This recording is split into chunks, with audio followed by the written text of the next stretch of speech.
This fly? It represents what's to come in this movie. Don't believe me? Watch. Tim sits on a chair, hearing faint voices as memories begin to surface. Pictures of him and Olivia appear, moments frozen in time. A tender moment shows Tim kissing Olivia's pregnant belly. Suddenly, the scene shifts to Olivia screaming alone in a hospital room. Olivia makes a decision. She's done. She's leaving Tim and everything that comes with him. One morning, Olivia decides she's done with her life. Heads straight for the exit. Tim notices and quickly moves to stop her. But both of them freeze at the edge of the room. A black, pulsing barrier now blocks the front door. Neither knows what it is or how it got there. They're stuck, and there's no explanation for it. Olivia lashes out, blaming Tim for everything. She yells at him, convinced he's behind it all. Tim tells her he doesn't know what's going on, and slams his fist against the wall to show it. But the strange bricks don't move or react at all, and the intercom by the door doesn't work either. He steps back from the wall, not realizing that. The black surface, though faintly, shifts when touched. At the same time, Olivia checks the nearest window. What she finds is shocking. It's sealed off completely, covered edge to edge with that same black wall. The two of them are now fully trapped inside. At last, they realize they're trapped inside their apartment. Tim starts pounding on the black bricks. Desperate, Olivia grabs her phone and dials their landlord. But nothing works, no signal, no Wi-Fi, no connection at all. They move from room to room, hoping to catch even a sliver of reception. Then Tim notices something strange. The phone begins to glitch near the black wall. The screen flickers, shakes. Something about it reacts to the surface, but he can't explain it. Still, as an architect and builder, the details aren't lost on him. What they're dealing with defies all logic. Olivia grabs a power drill and tries to force her way through, but it doesn't even make a dent. Watching her struggle, Tim steps in to help, but it's pointless. They try again, but the drill overheats once more, burning out before it even scratches the surface. Every attempt to break through ends in failure. Attempts to break through the wall elsewhere in the building fail just as badly. The stairwell is completely blocked, sealed tight with the same black bricks. The only progress they make is breaking through a wall that connects to the neighboring apartment. Inside, they discover a young couple, just as lost and shaken as they are. Marvin is in full panic, shouting for help and demanding they reach the landlord. But his fear quickly turns to paranoia. He's convinced Tim and Olivia are trying to kill them. Anna, disoriented and on the verge of tears, says the wall appeared right after she woke up. She breaks down, sobbing uncontrollably, convinced they're all going to die trapped in this place. Olivia steps in, trying to comfort her, but quickly notices that both Anna and Marvin seem to be under the influence of something. Meanwhile, Tim checks the tap and finds the water has completely stopped. Panic setting in, they all start counting what little supplies they have left, realizing how fast it could run out. Tim, growing obsessed with escaping, suggests they treat the whole ordeal like some kind of game. But Olivia snaps. She's had enough of his games. They could have walked away yesterday, and none of this would have happened. Now they're sealed inside a building wrapped in construction fabric, with no clue when, or if, anyone will even realize they're missing. Fuming, Olivia makes it clear. They're no longer a team. Frustrated, Tim grabs the phone and smashes it against the wall. Olivia storms off into another room. After the argument, they sit apart, each in their own corner, silently trying to figure out a way out. Then, something catches Tim's eye. A small metal object lodged in the brick wall. He pulls it off, but it snaps right back into place as if magnetized. Olivia walks over, her anger fading. The tension breaks, and they quietly reconcile. Tim shows her what he's found. Olivia quickly gathers a pile of metal objects and presses them against the door. To their surprise, the strongest magnetic pull is coming from just 4 specific bricks. Tim studies the layout, trying to make sense of the pattern, while Olivia takes a hands-on approach, testing combinations by trial and error. When she attaches several utensils to the larger bricks, the wall suddenly reacts. A sharp burst of energy shoots out from it. The blast throws them both to the floor. Tim lands hard, sharp lacerations carved across his back. Olivia rushes to his side, carefully pulling out twisted pieces of metal, now warped from the magnetic field. Later, the two sit quietly at the table, eating whatever scraps they can find. But just as things settle, they hear it, loud, panicked screams echoing from the neighboring unit. Tim jumps up and yells through the hole in the wall. There's no response, just chaos. Marvin's voice is angry, and Anna sounds terrified. Tim and Olivia widen the hole in the wall, grabbing a baseball bat for protection, and climb through. Inside, the apartment is in complete disarray. Furniture overturned, blood smeared across the floor, and Anna lies unconscious. Olivia carefully moves her to another room to treat her while Tim searches the space. Suddenly, Marvin attacks, knocking Tim to the ground. But Olivia bursts in and sprays Marvin with pepper spray. Tim grabs the bat and hits him repeatedly, until Anna jumps between them, crying. Through tears, she explains the blood is Marvin's. She hit him by accident while trying to break through the wall. They restrain him until he calms down. Tim keeps searching and finds a small storage room filled with boxes. He flips the light switch, and though it's faint, he senses the bricks outside the window starting to shift. Olivia joins him, and together they dig through the clutter. She uncovers a stash of hidden surveillance cameras, all different sizes. Meanwhile, Tim finds a heavy splitting axe and swings it hard at the wall, but the impact leaves no mark. Marvin, now more coherent, warns him the axe will snap if he keeps going. He's stunned to realize he attacked them earlier and quickly apologizes, blaming it on the drugs. As Marvin and Anna make peace, Olivia suddenly gets an idea. Maybe the axe can still be useful.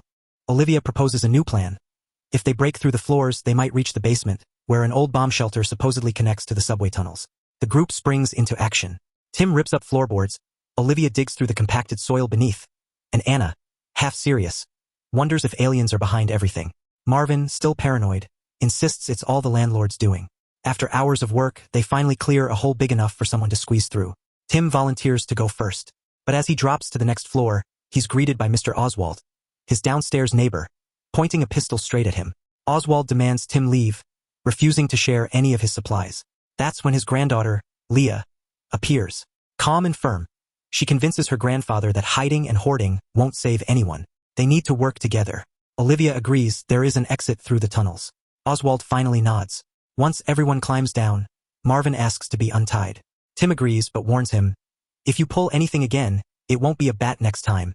It'll be a bullet from the old man's gun. Eager to redeem himself, Marvin grabs the axe and starts hacking at the floor. During their search, they discover strange detectors mounted in nearly every room. Tim inspects the one in the kitchen and uncovers yet another surveillance device. That's when a disturbing thought hits him. What if they're part of a twisted reality experiment? Olivia suggests confronting the building's owner, Mr. Friedman. His apartment is just beyond the wall. Together, they carve a hole and crawl into the unit. The decor inside is bizarre, gaudy, excessive, like someone obsessed with collecting junk. Just in case, Marvin arms himself with a broken chair leg. But their precautions are unnecessary. Near the entrance, Friedman lies dead in a pool of blood, both arms severed. Shaken, the group exits. Tim lingers, trying to piece together what happened. He finds Friedman's phone, filled with. Tim finds dozens of identical photos, all focused on the strange black wall. Realizing there's nothing more to uncover, the group returns to Mr. Oswald's apartment to continue their descent. Tensions rise. Anna teeters on the edge of a breakdown, while Marvin, in a frenzy, swings the axe until it smashes through the concrete. Part of the floor collapses, and both young couples fall into the level below. Oswald and Leah remain upstairs. The old man hesitates, afraid he'll only slow them down, but Leah insists. Together, they climb down using an old ladder they found. There, they meet Yuri, a calm but distant man who'd been staying with his friend Anton, the apartment's owner. Yuri tells them an outbreak has taken over the outside world. The bricks, he explains, were built to protect, not imprison. He urges them not to try escaping. Then he reveals Anton's body lying near the black wall. According to Yuri, Anton died from a heart attack, his pacemaker disrupted by the magnetic field. Tim instantly remembers how his phone shorted out the same way. The group offers quiet condolences, but they're not ready to give up. Yuri begs them to stay, warning that what's outside may be worse than what's in here. The group splits in opinion, but most of them decide to keep moving. Leah stays back for a moment. In Anton's room, she finds a stack of handwritten notes. According to Yuri, Anton had become obsessed with the wall. Yuri believes it wasn't just the field, it was fear itself that killed him. Yuri chooses to remain. The others smash through another section of the floor and finally reach the basement. Tim and Olivia make their way through the dark, narrow halls, breaking through rotting doors in search of a way out. At last, they find it, the entrance to the metro tunnel. Olivia hacks through rusted locks with the axe. But they're not alone. Yuri watches from the shadows above, wearing a sinister smirk. It's as if he knew this would happen, as their screams echo from B. Convinced the underground exits are sealed by the same black wall, Marvin snaps, swinging the axe at it like a madman. Mr. Oswald steps in, raising his pistol to stop him from destroying their only way out. Marvin pretends to cool off, then suddenly lunges, grabs the gun, and fires at the wall. But the bullets don't even land. They freeze in midair, suspended like time just stopped. Tim remembers how the utensils reacted earlier and shouts for everyone to get down. Too late. One bullet ricochets and hits Mr. Oswald. He dies in Leah's arms. The survivors regroup with Yuri, desperate to understand what ties them all to this nightmare.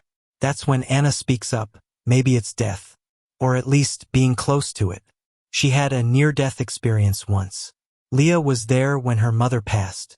Yuri? He'd killed someone in the line of duty. Marvin, well, now he's killed a man too, whether he meant to or not. And then Olivia reveals the deepest cut of all. She and Tim lost their child. Tim can barely look at her.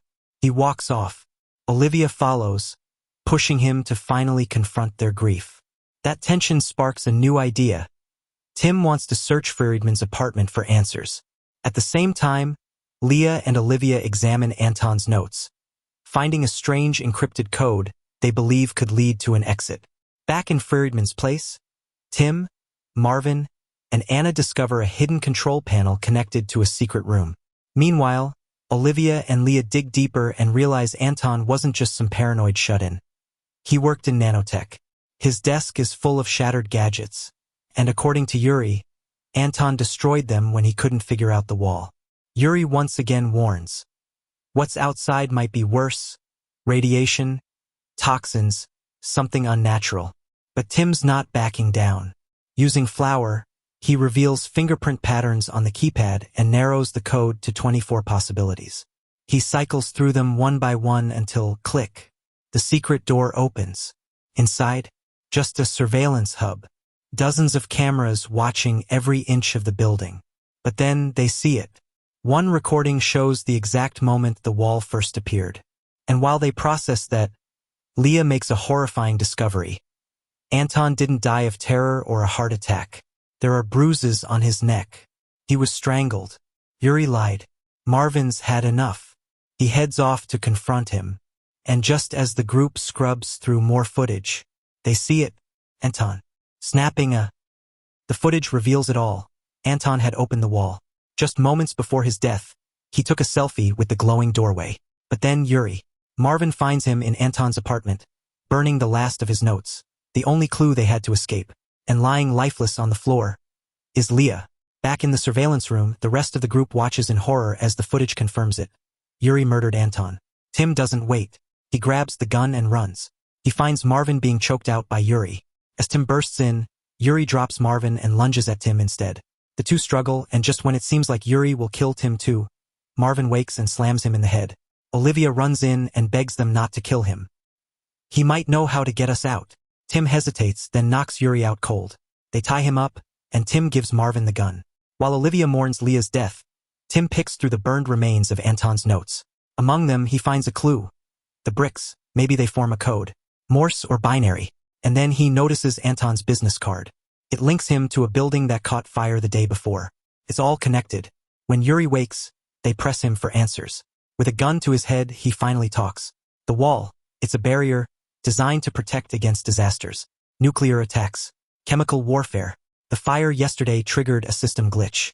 That's when the barrier activated. Anton tried to shut it down. Yuri stopped him. He thought the real threat was still out there.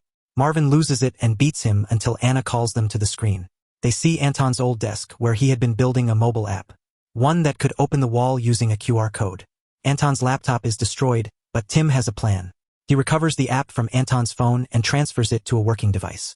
They gather at the black wall and scan the code. 4 buttons appear. Tim presses them in sequence. A low hum begins. The bricks glow, and then they melt. The wall turns into a dark, pulsing mass.